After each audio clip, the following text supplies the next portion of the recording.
moi, les musulmans comme moi, me disent attention, remettez-vous en question, je le ferai immédiatement. Mais, après, je ne veux pas monopoliser l'attention, mais je veux dire, quels sont comment dirais-je, les symptômes qui vous permettraient de dire « il me le demande ». Vous êtes quand même un monarque auquel on n'osera peut-être pas le dire s'il le pense. Il me demande quoi? Vous dites de me remettre en question. Oui, je le ferai. Oui, mais comment le saurez-vous qui vous le demande? Par leur presse, quand j'étais en mauvais terme avec eux. Excusez-moi, mais est-ce qu'on peut dire que si le canard enchaîné, effectivement, remet en cause certaines formes de pouvoir en France, c'est parce qu'il y a en France une presse totalement libre? Est-ce que vous diriez autant de la presse marocaine?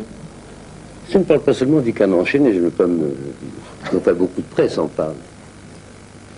La presse marocaine est libre de dire ce qu'elle veut. La seule chose qui lui est interdite, c'est de mettre en caricature le chef de l'État. Ça vous plaît peut-être pas, mais nous, ça nous déplairait fort. Et ce n'est pas dans notre éthique. Il n'y a pas de bébé chaud au Maroc. Pardon? Pas de bébé chaud au Maroc. Qu'à Dieu nous plaise.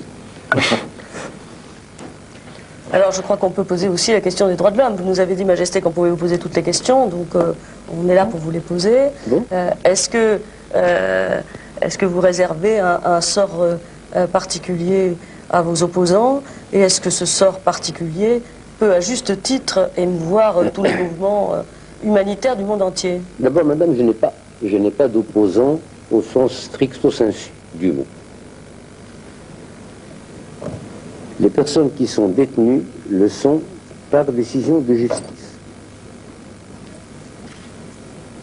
Il y en a qui sont condamnés à perpétuité. Parmi eux, le cas Serfati dont vous allez me parler certainement. Alors, je l'enlève du chemin. Il est condamné à perpétuité, si vous voulez, son dossier judiciaire pour pose de bombe et complicité dans pose de bombe. La seule façon pour lui de sortir de prison, c'est la grâce royale. Tant que ce monsieur n'aura pas reconnu que le Sahara est marocain, bien la grâce royale ne jouera pas pour lui. Tous les autres sont sortis. Mais je tiens à vous dire que M. Serfati est condamné par décision judiciaire. Alors quand on parle des droits de l'homme, on remet en question toute la justice marocaine, laquelle justice, je crois, jusqu'à présent n'a lésé aucun Français, car vous avez des Français qui sont ici, qui divorcent ici, qui se marient ici, qui héritent ici, qui ont des procès de locataires et de propriétaires ici contre des Marocains. Mais jamais aucun Français ne s'est plaint de ma justice. Jamais aucun étranger. C'est un outrage à la grande magistrature que de penser que nous faisons de notre justice ce que nous voulons.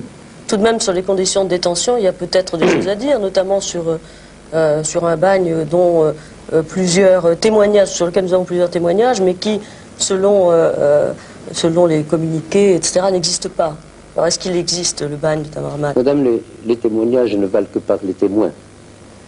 Et le témoin principal dans cette affaire est une personne qui a usé et abusé de notre hospitalité.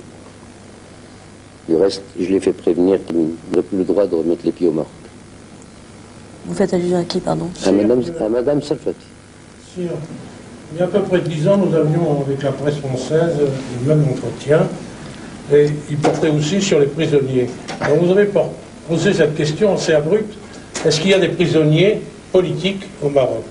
Et vous avez répondu non, vous nous aviez dit il y a des prisonniers éthiques, c'est-à-dire des citoyens qui sont en contravention avec ce que vous avez qualifié alors d'éthique, c'est une loi morale.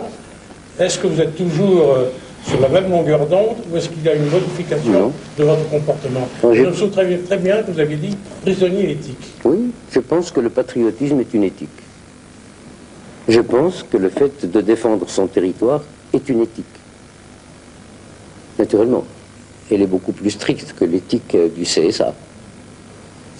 Peut-être plus stricte que celle du comité d'éthique de la médecine. Mais celle-là, elle est rigide. Alors, comme disait Victor Hugo, on n'emporte jamais sa patrie à la semaine de ses chaussures. Donc il y a bien des prisonniers politiques au Maroc? Non, madame. Dire qu'une partie du territoire n'est pas marocaine est un crime contre la sûreté de l'État, en principe jugé par un tribunal militaire. Voilà. Précisément, si on voit bien que dans votre bouche, le problème du Sahara occidental est fondamental pour le Maroc. Ma question serait celle-ci. Dans l'affaire des droits de l'homme que nous venons d'aborder, un certain nombre de personnalités qui ont été citées, et du Sahara occidental, Madame Mitterrand joue un rôle. Elle anime un comité de vigilance, elle a rendu des témoignages, elle a pris des positions publiques. Un débat va avoir lieu la semaine prochaine au Parlement marocain. Quel est votre sentiment à ce sujet? Je n'aime pas parler d'abord d'une façon générale des femmes ayant une certaine position protocolaire, et particulièrement lorsqu'elles sont chefs d'État. Mais je dois dire que le problème de Mme Mitterrand ne se pose à moi que sur le plan juridique. Car j'ai beau regarder toutes les constitutions françaises, y compris celle de la première, deuxième, troisième, quatrième, cinquième République, je me suis toujours rendu compte, moi le juriste, que l'épouse du président était une épouse morganatique. C'est en cela que les deux constitutions se rapprochent, la République et la monarchie constitutionnelle marocaine. Alors, c'est ça le problème, vraiment c'est le problème juridique, constitutionnaliste qui s'oppose à un publiciste. Autrement, vous laissez la presse marocaine commenter cette affaire. Mais si je ne la laissais pas, vous me diriez qu'elle ne serait pas libre. Non, mais, le comité de vigilance qu'anime Mitterrand sur le référendum qui aura lieu au Sahara occidental pour déterminer en effet s'ils veulent être marocains ou indépendants, vous paraît, j'imagine, superflu dans la mesure où c'est supervisé par l'ONU, c'est ça que vous voulez dire? Je souhaite pour ce comité de vigilance qu'il n'aille pas jusqu'au bout du ridicule, car il risque de se heurter à deux murs. Le premier, le jour où le référendum commencera son processus, à ce que l'ONU lui dise monsieur le comité, voulez-vous vous occuper de vos oignons, je m'excuse du terme. Le deuxième obstacle qui risque de le faire tomber dans le ridicule, c'est que nous sommes entièrement libres de lui refuser l'entrée au Maroc. Car voyez-vous, il y a une chose, et là je le dis, un peuple aussi vieux dans son histoire que le peuple marocain. Mon peuple a 1200 ans d'histoire. Il y a une chose que la France n'a jamais voulu, de même que le Maroc n'a jamais accepté. Le Maroc n'est pas vassalisable, il ne le sera jamais. Et ça, c'est pas c'est pas le propos non plus du comité de vigilance, j'imagine. Non. Le paternalisme est une façon de... Alors, je vous le dis, je ne discute pas ce problème. Je vous dis, il s'agit d'un peuple comme le vôtre qui est vieux. La France n'a jamais accepté d'être vassalisée. Le Maroc n'acceptera jamais d'être... Vous avez accepté que le référendum se passe sous contrôle de l'ONU. Comment? Vous avez accepté que le référendum se passe sous contrôle de l'ONU. Alors là, c'est différent. Là, monsieur Hillman, je pense que il faudrait que je vous fasse un cours de droit international, car il y a... Je ne pense pas que ça intéresse beaucoup nos téléspectateurs, mais en deux mots. Il y a deux écoles en droit international. Il y a le monisme, qui fait que la loi interne est supra-internationale. Et il y a la supranationalité de la loi internationale.